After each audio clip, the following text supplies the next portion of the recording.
Welcome back to the Deep Dive. So, it is Saturday, January 17th, 2026. And I have to ask you something a little personal right off the bat here. How are those resolutions holding up? Oh, that's a loaded question for mid-January. Because, statistically speaking, we are standing right in the danger zone. Absolutely. The hype is gone. The confetti's been swept up, the holiday decorations are probably back in the attic, and that initial burst of New Year, New Me energy, well, usually by the third week of January, it starts to sputter a little bit. It is the moment of truth, isn't it? The dopamine of the fresh start has worn off, and now you're just left with the cold reality of the work. Exactly. And that is why today's deep dive is so incredibly timely. We're looking at a source that sounds on the surface like a simple English lesson. But once you peel back the layers, it is actually a masterclass in the psychology of commitment. It really is. We're unpacking a lesson from Everyday English, hosted by speakers named Andy and Allison. Now, their stated goal is to help people articulate their 2026 goals in English, specifically for the UK context. But what they're actually teaching, and what we're going to dissect today, is how to structure your mindset for follow-through. Right. So the mission for today is to explore how to talk about your goals for 2026. But I want to be clear. We aren't just memorizing verb charts here. We are going to look at how specific grammatical choices change the certainty, the confidence, and the likelihood of you actually doing what you say you're going to do. Exactly. Because language isn't just about describing reality. It helps create it. The words you choose to describe your plans for 2026 signal to your brain and to people around you how serious you actually are. Yeah. There's a massive difference between a wish and a plan, and usually that difference is just one or two small words. So let's unpack this. The source material breaks down the language of intention into three distinct categories. And the first one is the heavy hitter. It's the structure for when you mean business. This is the going to structure. Going to. It sounds so simple. I mean, I use it all the time. Yeah. I'm getting a coffee. I'm going to open the window. But in the context of setting yearly goals, the source defines this very specifically. Andy and Allison say, this is for when a decision has already been made. That's the key nuance. Already made. Right. When you use the phrase, I'm going to, you aren't debating it anymore. The internal negotiation is over. Right. You aren't asking for permission. You aren't weighing the pros and cons. You have decided. It's a done deal in your mind. The examples they give in the source are pretty crystal clear. In 2026, I'm going to exercise more. Yeah. Or I'm going to save more money next year. And my personal favorite for our listeners, I'm going to learn English seriously. Notice the tone there. It's extremely definitive. I am going to plus verb. It draws a straight line between you and the future. What's fascinating here is the psychological weight of that phrase. It signals a fixed path. If you tell a friend, I'm going to run a marathon, and then you don't do it, you feel a distinct pang of guilt. You feel like you broke a promise. It puts your reputation on the line a little bit, doesn't it? Yeah. It's almost like a social contract. It forces accountability. By using definitive language, you are raising the social cost of failure, and oddly enough, that is a great motivator. Right. Let's be real for a second. Sometimes we don't have it all figured out yet. It's January 17th. Yep. Maybe you know you want to change, but you don't have the roadmap locked in. I feel like if I use going to, when I don't have a plan, I'm just lying. And that is a very valid feeling. You don't want to overcommit to a mechanism you haven't built yet, which is why the source has a specific structure for that state of mind. This is where we move to planning to. Planning to, as in I'm planning to change jobs in 2026. Planning to. The source describes this as realistic and natural. I love that description. Because sometimes going to feels too rigid. If you say, I'm going to change jobs, but you haven't even updated your CV yet, Yeah. you might feel like a fraud. But planning to implies that the thought process is active. You have an idea, as Andy says in the source, but the details aren't finished yet. I'm planning to start a new hobby. You might not know which hobby yet. Maybe it's pottery, maybe it's coding, but the intention to find one is there. So going to is the destination. Yeah. Planning to is like looking at the map. That's a great analogy. It allows for flexibility. If you say, I'm planning to change jobs, and 6 months later you're still in the same job but you've been interviewing, you haven't failed, you are still executing the plan. It's a very safe yet active way to frame your year. It protects your credibility while still moving you forward. Okay, so we have the decided plan, going to. Yeah. We have the work in progress, planning to. But there is a third category. And honestly, looking at my own past resolutions, this is the one I hear people use the most. Yeah. usually right before they give up on a goal entirely. Yes, the danger zone. Hoping to. Hoping to, the source defines this as use for goals we want, but, and this is the kicker, we are unsure if they will happen. This changes the entire energy of the sentence. I'm hoping to travel more in 2026, or I'm hoping to improve my confidence in English. If we connect this to the bigger picture of psychology, hoping to shifts the locus of control. How so? When you say, I'm going to, you are the driver. Right. When you say, I'm hoping to, you are the passenger. You are expressing a desire, but you are acknowledging that external factors might get in the way. Maybe ticket prices go up. Maybe you don't get the time off work. You are passively waiting for the universe to align for you. It feels softer. It feels safer. It is softer. And I want to be fair. Sometimes that is appropriate. If your goal depends on luck or other people, hoping is honest. I'm hoping to win the lottery. You can't say I'm going to win the lottery unless the game is rigged. Right. Or I'm hoping for good weather. Exactly. But here's the trap. If it's something entirely within your control, like doing push-ups, saving $5 a day, or studying vocabulary, using hoping gives you a subconscious out. It gives you permission to fail because, well, you were only hoping it would happen. You weren't committing to it. And it's such a crucial distinction. Yeah. If I say I'm hoping to get fit, I'm basically saying, ideally, yes, but if it rains or if there's a good show on TV, probably not. Precisely. It signals to your brain that this is optional. Going to signals that it is mandatory. So purely from a psychological standpoint, even if you aren't totally sure, do you think it's better to swap hoping for planning? Yeah. Just to, I don't know, trick your brain a little. I think so, yeah. I am planning to get fit forces you to ask, okay, what is the plan? I am hoping to get fit requires no follow-up question. That is powerful. Okay, so we have the grammar of intention down. We know our structures. But the source material also does this really interesting dive into the vocabulary of growth. They distinguish between two words that we tend to use interchangeably, but they actually carry very different weight: goal and resolution. This was a nice distinction in the text. They define a goal very simply. Something you want to achieve. My goal for 2026 is to speak English more confidently. It's the objective. It's the finish line. But a resolution that hits different. A resolution is defined by the source as a strong decision. It's almost always tied to the start of the year. My New Year's resolution is to wake up earlier. It sounds heavier, doesn't it? A resolution feels like a law you pass for yourself. A goal feels like a destination. And historically, resolutions are often about stopping something or changing a habit. Resolution to stop smoking, resolution to stop eating sugar, whereas goals are often about attaining something. But the source focuses heavily on two action phrases regarding these concepts that I think are really powerful. The phrases are improve and focus on. I love focus on. When I read that part of the source, I circled it. I think that might be my phrase for 2026. Why does that one stick out to you more than improve? Because improve implies I'm not good enough yet. I want to improve my English pronunciation. That's fine. That's valid. But it feels like a judgment. Focus on feels like I'm directing a laser beam. The source defines it as to give attention and energy to something. In 2026, I want to focus on my health. It feels less about the result and more about the daily process. That is a brilliant insight. If we look at productivity literature, what you're describing is the difference between outcome-based thinking and input-based thinking. Okay. Improve is output-based. You can't always control the rate of improvement. You might study for a month and feel like you haven't improved at all. That's discouraging. Right. The scale might not move. The test score might not go up. Exactly. But focus on is input-based. You can 100% control where you put your attention. I'm going to focus on my health. Means you are committing to the act of caring for yourself regardless of what the scale says on Tuesday morning. You win just by doing the work. It's about energy management. If you focus on the input, the output usually takes care of itself eventually. Ideally, yes.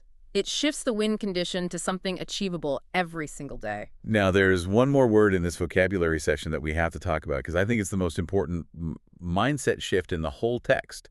The word is challenge. Yes, this raises an important question. How do you view difficulty? The source defines a challenge as something difficult but helpful. And they give the example, speaking English every day is a challenge for me. The key phrase there is helpful.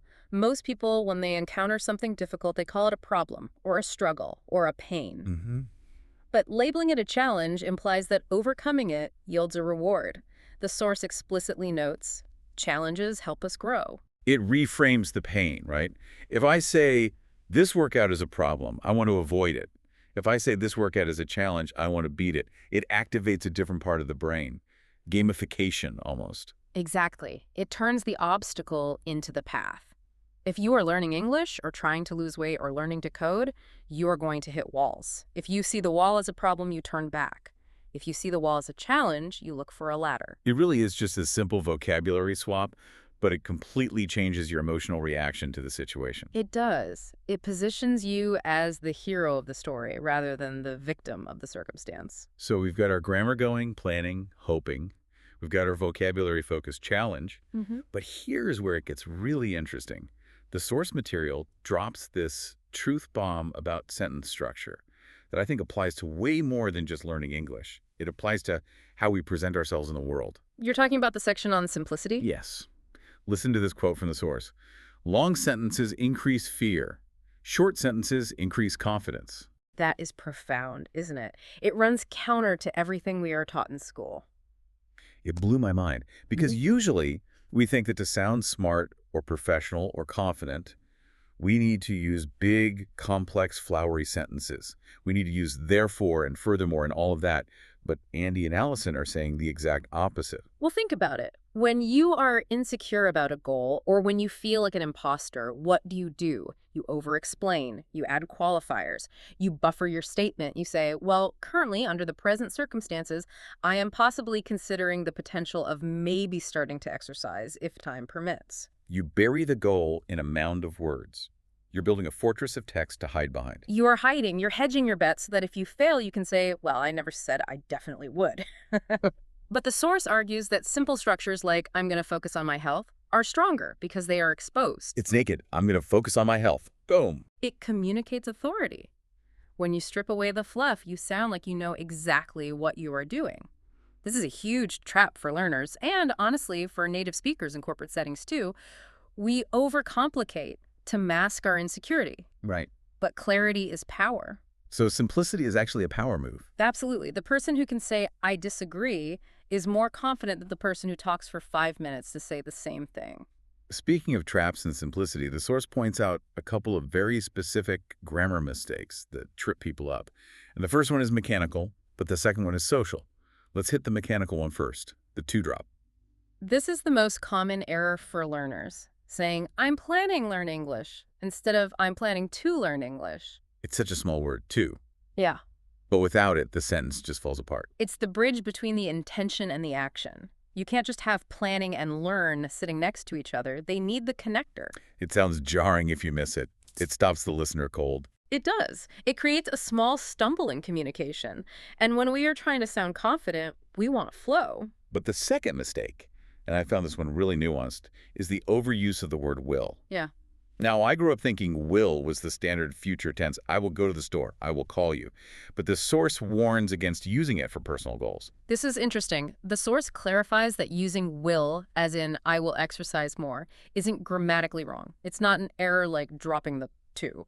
But it notes that it sounds less natural for personal goals compared to going to or planning to. Why is that? I will sounds pretty determined to me. I will survive. I will always love you. It sounds epic. That's exactly it. It's epic. It's dramatic. Or conversely, it's robotic. I will is often used for predictions. It will rain. Or promises made in the instant. The phone is ringing. I'll get it. But going to implies that the intention has been sitting with you for a while.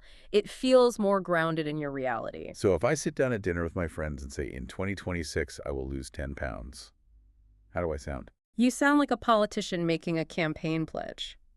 Or a robot. I will lose weight. It lacks the human texture of I'm going to lose weight. Going to implies plan in motion. Will implies a proclamation from on high. That makes total sense. It feels disconnected from the self. It feels external. Exactly. And when you are talking about your life and your growth, you want language that feels internal and personal. I'm going to bridges that gap. So for personal, warm, human goals, stick to going to or planning to, will keeps people at arm's length. That's the advice. It connects better with the listener. It sounds like you're sharing a part of your life, not issuing a press release. Okay, we've covered the theory, we've covered the psychology, we've even roasted our own tendency to use robotic language. Now we have to actually apply this. And the source suggests a mini practice that I think you should do right now, wherever you are listening from. Yes, active listening is key here. Don't just let this wash over you. They suggest choosing one of the three structures: going to, planning to, or hoping to, and finishing the sentence for yourself regarding a specific goal for this year right now. And be honest with yourself about which structure fits. Have you decided? Use going to. Are you strategizing? Use planning to. Or are you just wishing? Use hoping to. And if you catch yourself using hoping to, ask yourself why. Exactly. Is it because you can't control it or because you won't commit to it? I'll go first to break the ice. Based on this episode, I'm going to use simple sentences to sound more confident in my daily life. That's a going to, a decided plan, no fluff. See, it feels good. It feels actionable. The source also mentions, and this is specifically for people learning English, but again, I think it applies broadly, that you should write these goals down. They specifically mention comment sections as a low-stakes place to start, but the principle is writing is also English practice. And the key advice they give there is, don't worry about being perfect. That is so hard for people. We Yeah. want the debut to be flawless. It is. We want the grammar to be flawless before we commit it to paper. But the act of writing crystallizes the thought. Even if you miss a to or use will instead of going to, the act of writing "I'm planning change jobs" makes it real in a way that just thinking about it doesn't. Yeah. When you write it down, you move it from the abstract world of your mind into the physical world. Perfection is the enemy of progress. If you wait until you can say it perfectly, you might never say it at all. Always. Better to have a messy goal that is written down than a perfect goal that stays in your head. And honestly, looking back at the source, Andy and Allison emphasize that the community aspect, commenting, sharing, helps solidify the commitment. Now, before we wrap up, I have to mention a little teaser that was in the source material. We started this episode talking about the danger zone of mid-January. Well, Andy and Allison mentioned that their next topic is going to be about exactly that: staying motivated when the excitement fades. Which brings us right back to today's date, January 17th. Exactly. They address that specific feeling of losing motivation after the start. So if you are feeling that mid-January slump, just know that you aren't alone. It's a universal human experience, so much so that they plan entire lessons around it. And that motivation often relies on the clarity of the goal you set in the first place. If you start with hoping to, the motivation dies when the weather gets bad. If you start with going to, the motivation is built into the structure. So what does this all mean? We've looked at grammar, we've looked at vocabulary, we've looked at the psychology of simplicity. I think the synthesis here is that the difference between a dream and a plan often comes down to just one word. The gap between "I'm hoping to" and "I'm going to" is massive. One leaves the door open for failure, the other closes it and demands action. And yet, as the source's closing wisdom reminds us, goals don't need perfect English. No, they need clear ideas and small daily actions. Small daily actions, that's the focus on part. It is, and if I can leave the listener with one thought to chew on, it comes back to that definition of challenge. We defined a challenge as something difficult but helpful. We often avoid difficult things because we think they are bad for us. We think comfort is the goal. But if you look at your life right now, in 2026, what is the one difficult thing you are avoiding, the one thing you are hoping will just resolve itself? That could actually be your greatest source of growth if you just switched your grammar to "I am going to." That is a powerful question. What is the meaningful difficulty you are dodging? Exactly. Lean into that. That's where the growth is. Well, on that note, we are going to let you go and ponder that. Change your words, change your year. Thank you for diving deep with us today. Keep learning. We'll see you next time.